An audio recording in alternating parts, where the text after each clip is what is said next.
హోంమంత్రి గారు చాలా స్ట్రాంగ్ గా వార్నింగ్ ఇస్తారు. ఇంకనైనా మీలో మార్పు వస్తుందా? రప్పరప్ప డైలాగ్ ని మీ పార్టీ వాళ్ళు వదిలేస్తారా? టీడీపీకి సంబంధించి ఆ పచ్చ కండువాలు వేసుకొని వాళ్ళ ఏవైతే పటాలకి మరి అదే గొర్రెపోతులని నరికిన రోజు మన హోంమంత్రి అనిత గారు ఎక్కడున్నారు సార్? ఏ సినిమా ఫంక్షన్లో ఉన్నారు, ఏ ఆడియో ఫంక్షన్లో యాంకరింగ్ చేస్తున్నారు, లేకపోతే ఎక్కడ ఆవిడ సన్మానాలు చేయించుకుంటున్నారో కూడా ఒకసారి ఆవిడ చెప్పాలి. ఒకసారి ఆవిడకి ఉన్నటువంటి ఆ పచ్చకామెర్లు పక్కకు తీసి చూస్తే రాష్ట్రంలో ఏం జరుగుతుందనేది తెలుస్తుంది.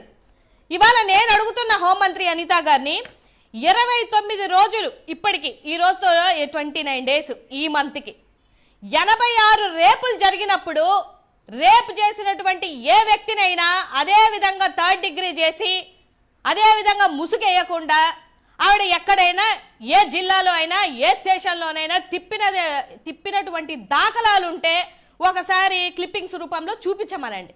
అంతేకాకుండా లాస్ట్ మంత్ 118 రేపులు అయ్యాయి. సో అప్పుడు ఈవిడ నిజంగానే ఈ రేపులు చేసినటువంటి ఉన్మాదుల్ని ఏం చేశారో కూడా ఆవిడ చెప్పాల్సినటువంటి అవసరం ఉంది.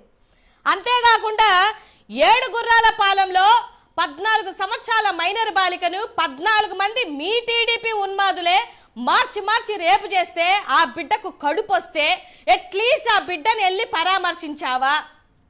లేదు, ఆ బిడ్డను తీసుకెళ్ళి ఆ పుట్టిన బిడ్డను తీసుకెళ్ళి శిశు సంక్షేమానికి సంబంధించినటువంటి ఏ శాఖనన్నో ఎక్కడన్నా ఏ డిపార్ట్మెంట్లోనో అప్పచెప్పావా?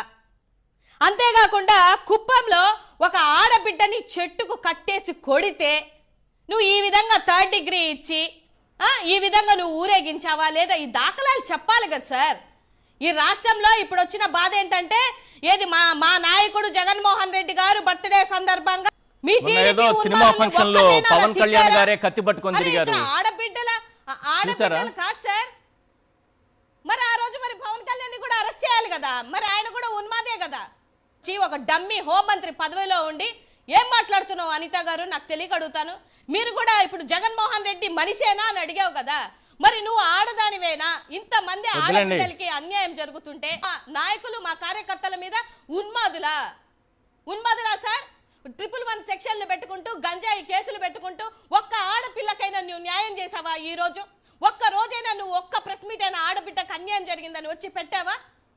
ఇక్కడ సిబిఎన్ ఉన్నాడు అని అంటే ఇక్కడ గత సంవత్సరంలో పోలిస్తే 186,070 క్రైమ్స్ జరిగాయి.